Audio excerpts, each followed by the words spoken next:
Stephen K. Bannon, the embattled chief strategist who helped President Trump win the 2016 election by embracing their shared nationalist impulses, departed the White House on Friday after a turbulent tenure shaping the fiery populism of the president's first 7 months in office. Mr. Bannon's exit, the latest in a string of high-profile West Wing shakeups, came as Mr. Trump is under fire for saying that both sides were to blame for last week's deadly violence in Charlottesville, VA. Critics accused the president of channeling Mr. Bannon when he equated white supremacists and neo-Nazis with the left-wing protesters who opposed them. White House Chief of Staff John Kelly and Steve Bannon have mutually agreed today would be Steve's last day. Sarah Huckabee Sanders, the White House press secretary, said in a statement, "We are grateful for his service and wish him the best." Mr. Bannon's outsized influence on the president, captured in a February cover of Time magazine with the headline, "The Great Manipulator," was reflected in the response to his departure. Conservatives groused that they lost a key advocate inside the White House and worried aloud that Mr. Trump would shift left, while cheers erupted on the floor of the New York Stock Exchange when headlines about Mr. Bannon's ouster appeared. Both the Standard & Poor's 500 stock index and the Dow Jones Industrial Average immediately rose, though they ended the day slightly down. His removal is a victory for Mr. Kelly, a retired Marine Corps general whose mission is to impose discipline on White House personnel, a caustic presence in a chaotic West Wing. Mr. Bannon frequently clashed with other aides as they fought over trade, the war in Afghanistan, taxes, immigration and the role of government. In an interview this week with the American Prospect, Mr. Bannon mocked his colleagues, including Gary D.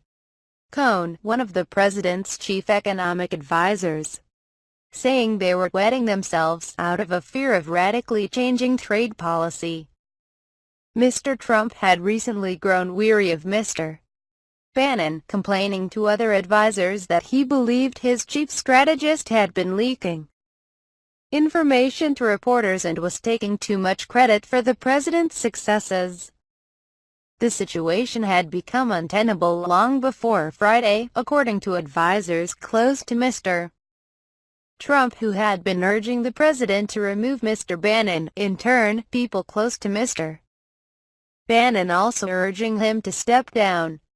By Friday night, Mr. Bannon was already back at the far-right Breitbart News, chairing an editorial meeting at the organization he helped run before joining Mr. Trump's campaign and where he can continue to advance his agenda. Mr. Bannon can still wield influence from outside the West Wing.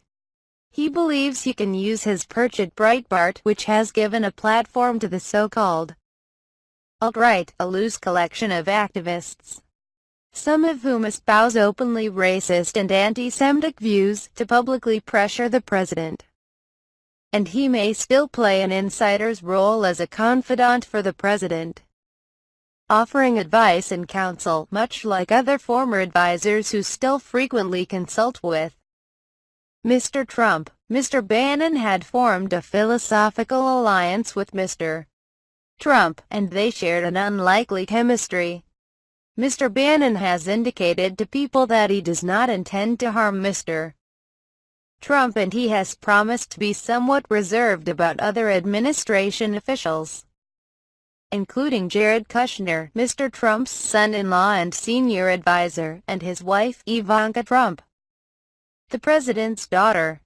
"In many ways I think I can be more effective fighting from the outside for the agenda President Trump ran on, and anyone who stands in our way, we will go to war with," Mr. Bannon said on Friday. But his former colleagues in the West Wing are uncertain how long that will last. Joel Pollak, a Breitbart executive, tweeted after Mr. Bannon's departure was made public a single word with a hashtag war. Mr. Bannon called reporters to suggest Mr. Pollock had gone too far, but he also acknowledged his own disappointment at departing the White House. He told the Weekly Standard, "The Trump presidency that we fought for and won is over. We still have a huge movement, and we will make something of this Trump presidency. But that presidency is over. It'll be something else. And there'll be all kinds of fights, and there'll be good days and bad days. But that presidency is over." Mr. Bannon later clarified to the New York Times that he did not mean the Trump agenda was over. Instead, he said he was referring to his direct work with Mr. Trump, from the end of the campaign to the first stages of his presidency. Still, allies of the president predicted that Mr. Bannon's ouster would help Mr. Trump's agenda. "I think it's going to be good for both Steve and for the president," said Christopher Ruddy, the chief executive of Newsmax Media, who has known the president for years. "The president has a major hurdle in the fall, I think, in getting legislation passed," Mr. Ruddy said. He cited several lawmakers who had told the White House that they had a real problem with Steve because of Breitbart. And Breitbart's been a thorn in the side for a lot of congressional Republicans. The president has struggled to overcome the dysfunction that has plagued his administration. Bitter feuds among aides were frequently showcased on cable news and in the pages of newspapers. Mr. Bannon was among those suspected of repeatedly leaking the details of internal White House debates. "I'm going to nominate this White House for a Tony Award for the most drama. Not the best drama but the most drama," said Chicago Mayor Rahm Emanuel, who served as President Barack Obama's first chief of staff. "I've lost track. 8 months in. How many people have been fired? How many have left?"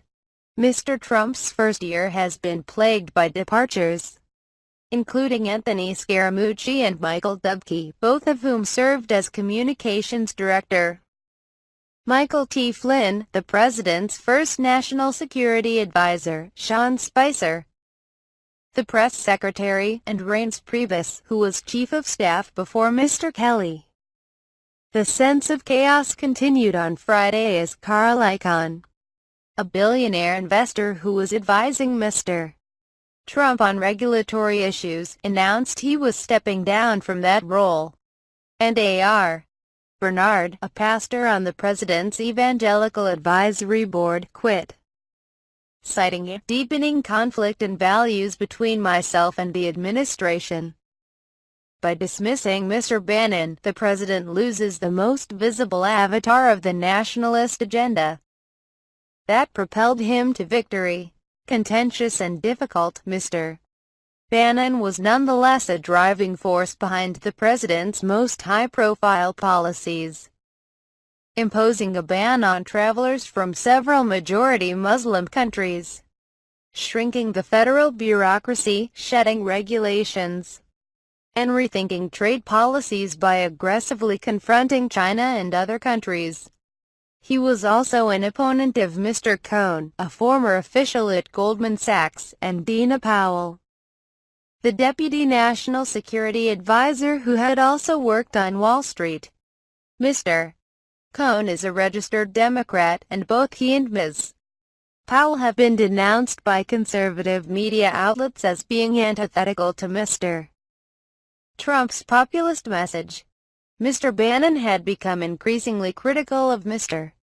Trump, according to a person close to both men, complaining that the president lacked the political skills and discipline to avoid a succession of self-inflicted public relations disasters. But ultimately, he viewed the president as losing sight of what propelled Mr. Trump to the White House. On one hand, Mr. Bannon told friends that Mr. Trump was a populist savant who had a deeper connection with the alienated white working class than any politician in the last half-century. But Mr. Bannon, a former naval officer, also saw the president as increasingly trapped by the generals he surrounded himself with, and moving toward an interventionist foreign policy. Mr. Bannon complained bitterly about the president's provocative and unscripted threats to North Korea and was especially concerned about a wider attempt to reassert American military power in the Western Hemisphere. He told his small circle of like-minded confidants in the West Wing that he feared the president would be talked into an intervention in Venezuela, where President Nicolas Maduro has been cracking down on the opposition amid a deteriorating economic and political situation. Last week, Mr. Trump suggested that a military option was under consideration in Venezuela. Mr. Bannon told people close to him that the statement indicated the president is relying too heavily on advisors who want him to embark on military adventures. Mr. Bannon frequently clashed with Mr. Kushner and others in the administration who sought a more traditional, globalist approach to the world's problems. He also had a long-running feud with Lt. Gen. H.R. McMaster, the National Security Advisor. There were different interpretations of how Mr. Bannon left his job, which had been long anticipated in Washington. One White House official, who would not be named discussing the president's thinking, said Mr. Trump has wanted to remove Mr. Bannon since he ousted Mr. Priebus 3 weeks ago.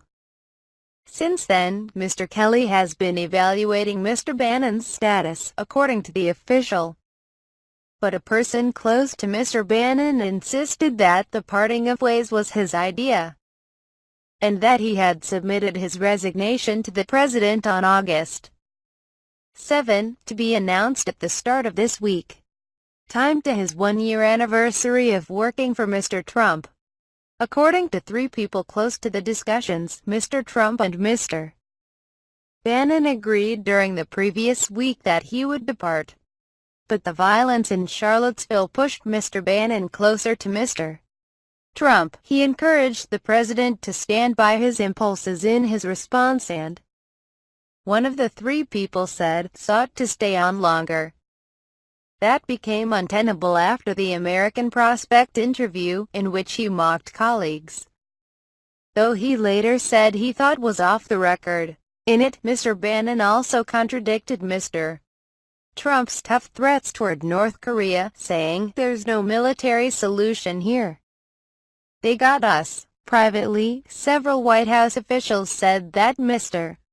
Bannon appeared to be provoking Mr. Trump.